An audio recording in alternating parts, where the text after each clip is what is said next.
प्रिय छात्राओं, BA part द्वितीय वर्ष में प्रथम प्रश्न पत्र में दो पुस्तकें आपकी चलती हैं। पहली है रीतिकाव्य, दूसरी है उद्धव शतक। रीतिकाव्य में के जितने भी पाठ थे उनकी महत्वपूर्ण व्याख्याएं मैंने आपको बता दी हैं। केशव, बिहारी, घनानंद, भूषण और एक वृंद है। परीक्षा की दृष्टि से जितनी भी व्याख्याएं थी वो पहली किताब की रीतिकाव्य की वो आपको बता दी है। दूसरी है इसमें उद्धव शतक। उद्धव शतक में जब भगवान श्री कृष्ण उद्धव कौन है? जो निर्गुण ज्ञान का बहुत बड़ा ज्ञाता था। निर्गुण ज्ञान का बहुत बड़ा ज्ञानी था। निर्गुण ज्ञान का बहुत बड़ा ज्ञानी था और उद्धव को श्री कृष्ण बुलाते हैं और उसको ब्रज में गोकुल में ब्रज की गोपियों के पास श्री कृष्ण का संदेश लेकर के उद्धव जाता है। उद्धव शतक के लेखक जगन्नाथ दास रत्नाकर हैं। इनका जन्म विक्रम संवत 1923 काशी में हुआ था। वाराणसी जिसको हम कहते हैं, बनारस कहते हैं। इनके पिता पुरुषोत्तम दास थे।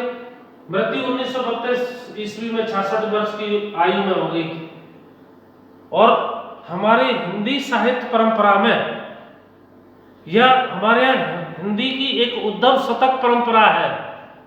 सर्वप्रथम आपने देखा होगा कि सूरदास ने 3 प्रमुख ग्रंथ लिखे हैं, सूरसागर, साहित्य लहरी और सूरसारावली।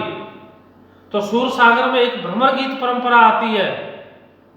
भ्रमर गीत परंपरा गोपियां भ्रमर को उपालंब मान करके, गोपियां भौरे को माध्यम बना करके श्री कृष्ण पर कटाक्ष करती हैं। क्यों करती हैं? वो कहती हैं कि जैसे भौरे का रंग है वैसा ही कृष्ण का रंग है, और जो मथुरा से अक्रूर लिवा के गया था उनका भी काला रंग है। भौरा जब तक उस फूल पर मंडराता है, जब तक उसमें रस होता है, जब ये जान लेता है कि फूल रस से हीन हो गया, नीरस हो गया, तो उस फूल को छोड़कर वो त्याग देता है।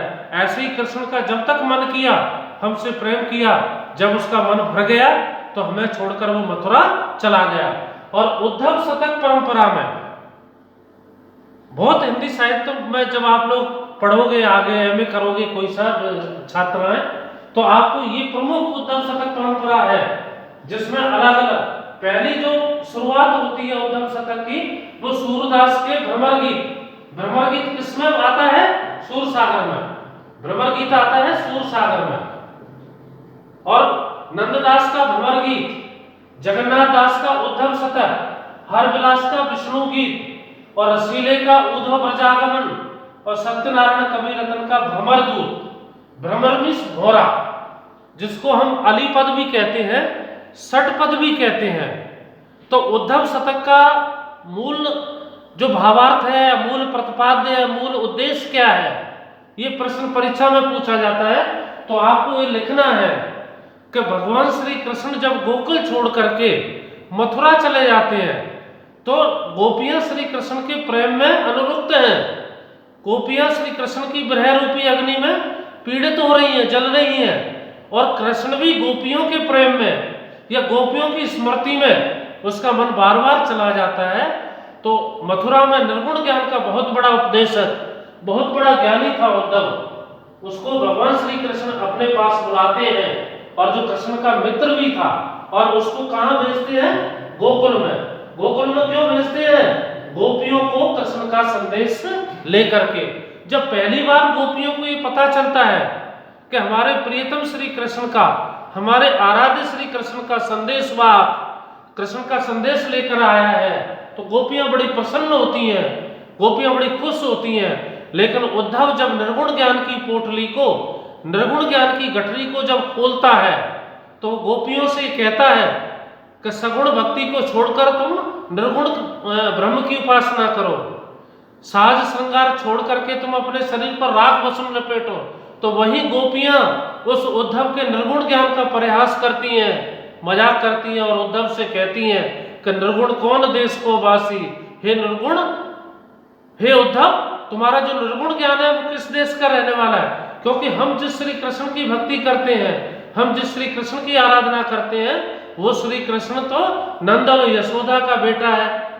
और क्या खाता है, क्या पीता है, क्योंकि निर्गुण ज्ञान की उपासना करने वाले जितने भी कवि हैं वो ये कहते हैं, वो कवि क्या कहते हैं कि आपका ईश्वर हर सजीव और निर्जीव वस्तु में विद्यमान रहता है, न कुछ रूप है न आकार है।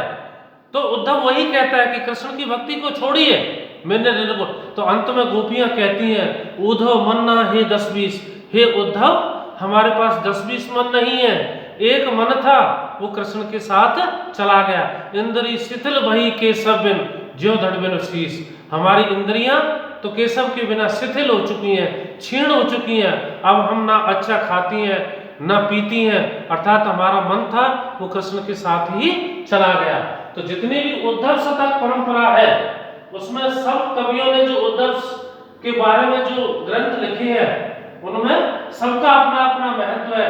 लेकिन सूरदास के द्वारा रचित सूर सागर में जो भ्रमर गीत परंपरा आती है, उद्धव शतक परंपरा में भ्रमर गीत का जो नंबर आता है वो नाम सर्वप्रथम और प्रमुखता से लिया जाता है। और उद्धव जो निर्गुण ज्ञान का ज्ञानी था, जो गोपियों के लिए भेजते हैं। हमारे हिंदू धर्म में या भारतीय संस्कृति में कोई भी हम जब पवित्र मांगलिक कार्यक्रम करते हैं या कोई भी काम शुरुआत करते हैं तो मंगलाचरण का प्रयोग करते हैं। मंगलाचरण का तात्पर्य ईश्वर की भक्ति करते हैं। ईश्वर की भक्ति इसलिए करते हैं कि जो काम हम प्रारंभ करने जा रहे हैं उसमें कोई विघ्न या परेशानी नहीं आए, जिससे प्रारंभ किया हुआ कार्य अधूरा छोड़ना पड़े। आप ये देखिए, जब घर में शादी होती है तो पहली चिट्ठी भगवान गणेश जो आदि प्रथम देवता माने जाते हैं उनको भेजी जाती है। और कोई भी कवि हो या लेखक हो जब अपने ग्रंथ की रचना करता है तो वो मंगलाचरण का प्रयोग करता है। मंगलाचरण का भावार्थ या शब्दार्थ ये होता है कि वो ईश्वर की आराधना करता है, ईश्वर से वो प्रार्थना करता है कि हे प्रभु, जिस काव्य की रचना करने मैं जा रहा हूँ वह काव्य बीच में अधूरा नहीं छूटे। अब सबसे पहले जगन्नाथ दास रत्नाकर ने उद्धव शतक की रचना करने से पहले पहला जो पद है जिसमें उन्होंने मंगलाचरण का प्रयोग किया है उसका यह चित्रण है। जासो जात विषय विषाद की विवाई बे चुप चिकनाई चित्त चारो गहवा कर। जिस प्रकार पैरों में फटी बीमारियों में आप घी लगाने से वो बीमारियां दूर हो जाती हैं। पहला शब्दार्थ। भावार्थ क्या है? उद्धव जगन्नाथ दास रत्नाकर कहना चाहते हैं कि हे श्री कृष्ण, आपके दुखी मन से या आपकी भक्ति और आराधना करने से मेरा जो दुखी मन है, मेरी जो पीड़ा है, मेरे जो कष्ट है उसी प्रकार दूर हो जाती हैं जैसे सूखे और फटे हुए पैरों में घी लगाने से जो बीमारियां फटी हुई हैं वो समाप्त हो जाती हैं, पैर अच्छे बन जाते हैं। तो आपके नाम की स्मरण करने से, आपकी भक्ति और आराधना करने से मेरे जितने भी कष्ट हैं, मेरी जितने भी परेशानियां, वो सभी परेशानियां दूर हो जाती हैं। कह रत्नाकर कवित्व बर व्यंजन में जासो स्वाद सौगुन रुचिर रहे वो करो। और कवित्व रत्नाकर दास जी कहते हैं कि बर व्यंजन, जिस प्रकार स्वादिष्ट व्यंजनों का स्वाद एक विशेष प्रकार का होता है, मन को बहुत ज्यादा तृप्ति और आनंदित हो जाती हैं आत्माएं, तो ईश्वर की भक्ति प्राप्त करने पर, गुरु का ज्ञान प्राप्त करने पर भी मन के अंदर जो अंधकार है, मन के अंदर जो अज्ञानता है वो सब समाप्त हो जाती है। जड़ता विषम तम तोम दहेवो कर। और मेरे मन के अंदर जब मैं कृष्ण की भक्ति की, कृष्ण की आराधना की, तो जड़ता, जो मूर्खता थी, जो जड़ था, विषम, जो मेरा मन विषय वासनाओं में अटका पड़ा था, तम, जो अंधकार भरा हुआ था, दोहवे करो, वो कृष्ण की भक्ति रूपी दीपक की लौ से सब समाप्त हो गए, जल गए। जब व्यक्ति के अंदर भक्ति रूपी दीपक का प्रकाश होता है तो उसके मन और हृदय के अंदर जो अज्ञानता होती है, जो अधर्म होता है, जो विषय वासनाओं में वो उलझा रहता है, वो इन सबसे परे उठ जाता है, इन सबसे ऊपर उठ जाता है। जासो जसोमत के लाडले गोपाल जन। तो रत्नाकर जी कहते हैं कि जासो जयती जसोमत के लाडले, उस यशोदा के लाडले श्री कृष्ण की जय हो, जय हो, जय हो। गोपाल जन रावरी कृपा सो स्नेह लहबो करे। जिनकी कृपा से अंधा व्यक्ति इस दुनिया को देख सकता है, राजा भिखारी बन सकता है और भिखारी राजा बन सकता है। इतिहास में ढेरों उदाहरण देख लिए, जिस पे भगवान ने अपनी कृपा की है, चाहे वो अत्यंत गरीब रहा हो चाहे राजा हो, सबको भगवान की शरण में आने से, उसके जो भक्ति है, उनके कष्टों से, उसकी परेशानियों से, उनके दुख दर्दों से भगवान अवश्य मुक्ति देता है। तो यह कह रहे कि जयति जसोमत के लाडले, अर्थात यशोदा के लाडले, तीनों लोगों के आराध्य, गोवर्धन पर्वत को धारण करने वाले भगवान श्री कृष्ण की जय हो, उनकी यश पताका इस संसार में फैले, उनकी महानता चारों तरफ फैले। क्यों? रावरी कृपा से, उनकी कृपा से सो स्नेह लहवो कर, मैं उनके श्री कृष्ण के पास, या श्री कृष्ण का सच्चा सेवक, श्री कृष्ण का सच्चा भक्त बन गया हूं। यानी यहाँ कृष्ण की आराधना करना चाहते हैं जगन्नाथ दास। सबसे पहले वो कहते हैं, हे प्रभु, आपका स्मरण करने से, जैसे बिहारी ने सत्सई की रचना करने से पहले ये दुआ लिखा था, कौन सा? जातन की झाई परत श्याम हरित दित होए, जिस नीले वर्ण वाले भगवान श्री कृष्ण की कृपा या परछाई पड़ने मात्र से ही मेरे मन के सारे दुख दूर हो जाते हैं, तो मेरा मन प्रफुल्लित और आनंदित हो जाता है। तो यहाँ वही कह रहे हैं कि यशोमत के लाडले की जय हो, उनके नाम का स्मरण करने से मेरे जितने भी कष्ट हैं, मेरे जितने भी परेशानियां हैं, वो सब समाप्त हो जाती हैं। और एक दिन उद्धव और भगवान श्री कृष्ण यमुना में स्नान कर रहे थे, और वही यमुना में एक कमल का फूल देखते हैं, और जैसे ही उस कमल का फूल देखते हैं तो उस कमल का ऊपर का भाग और नीचे का भाग दोनों मुरझाए हुए थे, बीच में कमल का जो भाग था वो सही था। तो जैसे इस फूल को देखते हैं, उस फूल को पकड़कर भगवान श्री कृष्ण सूंघते हैं, तो वो मूर्छित होकर बेहोश होकर गिर पड़ते हैं। अर्थात उन्हें गोपियों में सबसे प्रिय सखी राधा की याद आ जाती है, क्योंकि वही फूल राधा ने गोकुल से श्री कृष्ण के लिए उस यमुना में बहाया था। नहात जमुना में जलजात एक देखो जा, एक दिन भगवान श्री कृष्ण और उद्धव यमुना के जल में स्नान कर रहे थे। जब वो नहा रहे थे, स्नान कर रहे थे, तो जलजात कमल जो जल में उत्पत्ति होती है, जल में पैदा होता है, एक देखो, एक दिन उन्होंने उस यमुना के पानी में बहते हुए एक कमल का फूल देखते हैं। जाको अग उरग अधिक मुरझाए हो, जिस कमल के फूल का अगमिश ऊपर, अधमिश नीचे का हिस्सा, उरग ऊपर का हिस्सा अधिक मुरझाए हो। अर्थात जैसे ही उस फूल को देखते हैं और उस फूल को वो पकड़ते हैं, तो फूल का ऊपरी हिस्सा और फूल का नीचा हिस्सा अधिक मुरझाया हुआ था। कहे रत्नाकर उमग गए श्यामताए, और रत्नाकर कवि कहते हैं कि उस फूल को पकड़कर जैसे ही भगवान श्री कृष्ण देखते हैं तो उनका